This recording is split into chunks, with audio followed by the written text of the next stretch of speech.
Halo adik-adik, apa kabar semuanya? Ketemu lagi dengan saya tentu di materi pelajaran fisika.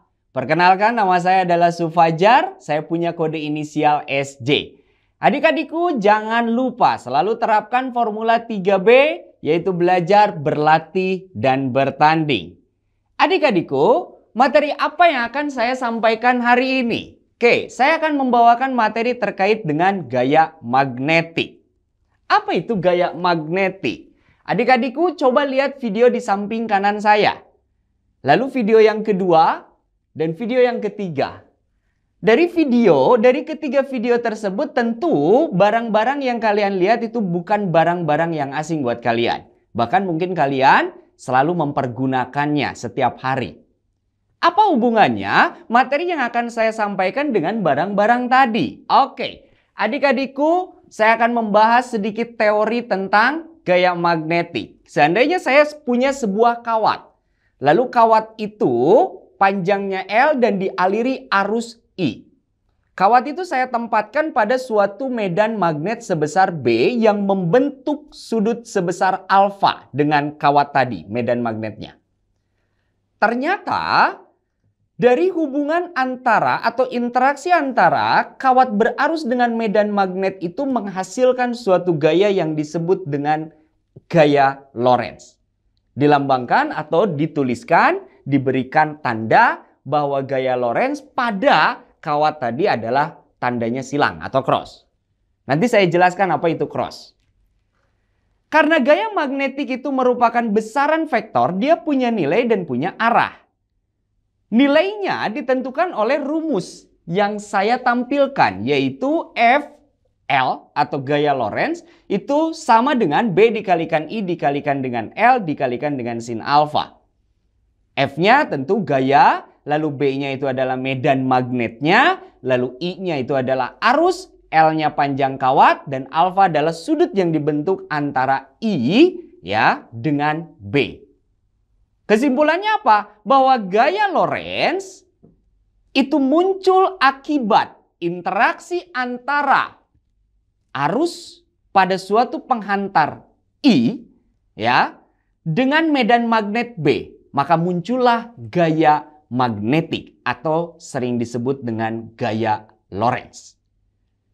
Nah, lalu sekarang bagaimana menentukan arah gaya Lorentz? Oke, adik-adikku, di dalam buku-buku gaya Lorentz, ketika kalian ngerjain soal, biasanya ada yang namanya tanda cross dan tanda dot. Apa itu cross? Cross itu adalah masuk bidang kertas. Sedangkan dot itu adalah keluar bidang kertas. Cross menjauhi pembaca, dot menuju pembaca. Misal, saya punya sebuah kawat dialiri arusnya ke atas. Ditempatkan pada suatu medan magnet yang arahnya ke kanan. Maka di sana akan muncul gaya yang arahnya cross. Sebaliknya, kalau saya punya sebuah kawat dialiri arus sebesar I ke kanan, lalu ditempatkan pada suatu medan magnet B ke atas, maka di sana akan muncul gaya yang arahnya dot. Mulailah berpikir kalian dari mana cross, dari mana dot. Oke, adik-adikku, dot dan cross, lalu arah I dan arah B, itu saya permudah dengan menggunakan aturan kaidah tangan kanan. Apakah boleh dengan tangan kiri? Ya boleh, tetapi untuk memudahkannya biar nggak kemana-mana, sudah pakai tangan kanan saja. Tangan kanan ini punya makna ibu jari sebagai arah arus, keempat jari sebagai arah medan, dan telapak ini sebagai arah gaya. Oke ya, gunakan kaidah tangan kanan ini. Dari cerita yang tadi saya sampaikan di awal, kalau ada kawat dialiri arus I ke atas, berarti ibu jari arah arus kan? I. Medannya ditempatkan pada suatu medan magnet yang arahnya ke kanan, berarti medan magnet keempat jari. Tuh, ke kanan. Lihat arah telapak saya. Telapaknya ke sana, berarti gayanya ke sana. Itulah tadi kenapa tanda pada gambar itu adalah cross.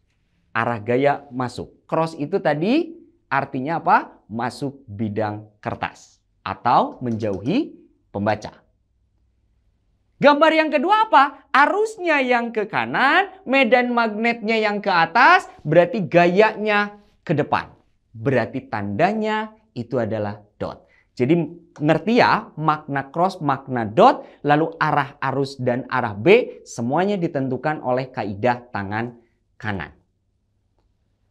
Nah, sekarang adik-adikku untuk lebih memudahkan dari gambar di depan, saya berikan penjelasannya.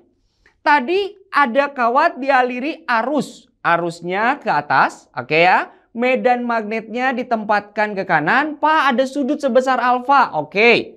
Sudut itu nanti berarti gambaran sudut itu kurang dari 90 derajat gitu ya. Nggak masalah, dalam perhitungan nanti akan diperhitungkan. Tapi untuk gambarannya pakai kaidah tangan kurang lebih seperti ini. Arusnya ke atas, medan magnetnya ke sana, berarti gayanya bagaimana? Cross dong, karena masuk ya. Berarti kalau dia cross, nah saya punya gambaran animasinya. Dia masuk ke dalam. Oke ya, makanya tandanya tadi di awal adalah cross. Sampai sini paham ya? Oke. Nah, adik-adikku, saya punya lebih detail penjelasan mengenai gaya magnetik. Kita akan praktek tentang gaya magnetik ini. Prakteknya seperti apa? Mari kita lihat. Oke. Adik-adikku, saya punya sebuah baterai sebagai sumber arus. Ingat, baterai selalu punya dua kutub yang berbeda, ada kutub positif dan kutub negatif. Jadi siapkan baterai yang pertama. Yang kedua, saya punya magnet. Ini magnet kecil yang tipis-tipis.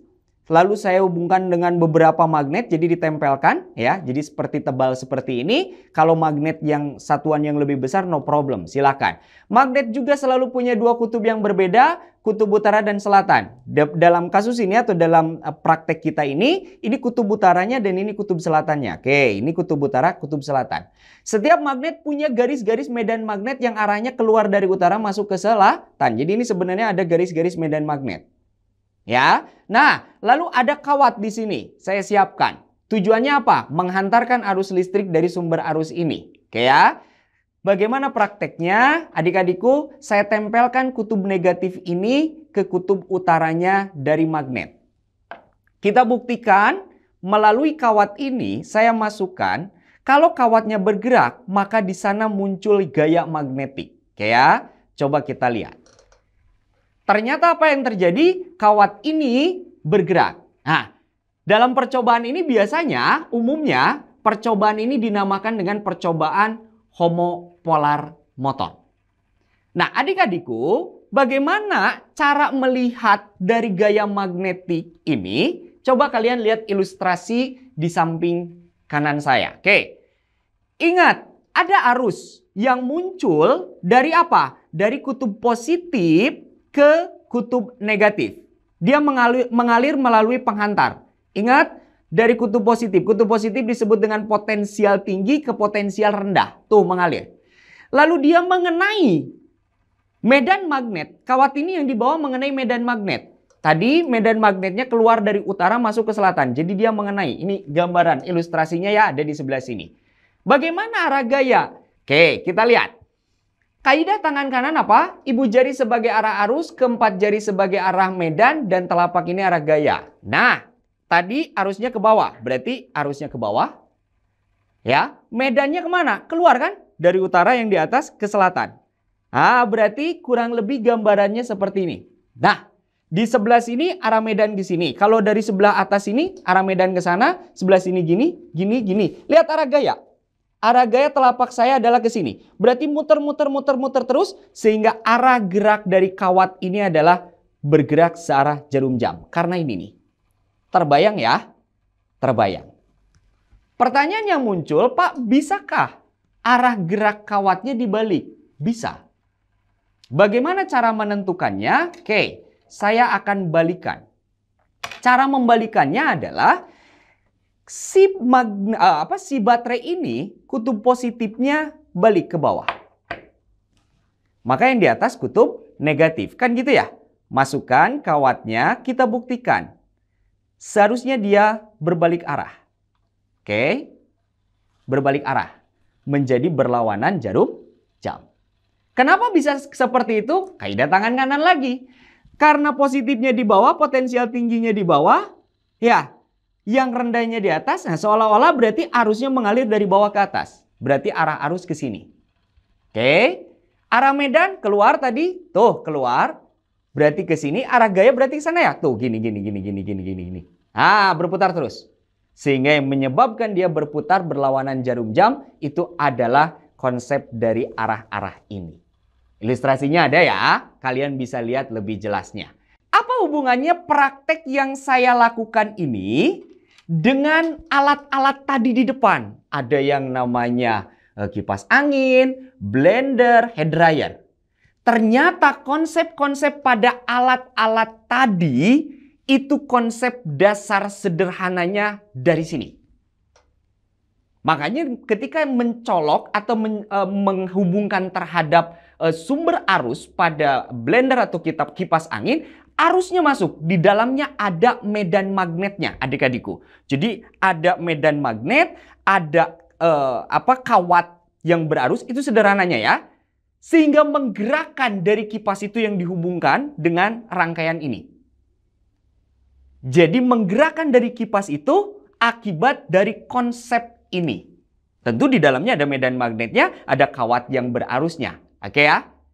Itulah gambaran-gambaran dari sini. Bahkan lebih dari alat-alat tadi yang saya tampilkan, yang paling hebat apa?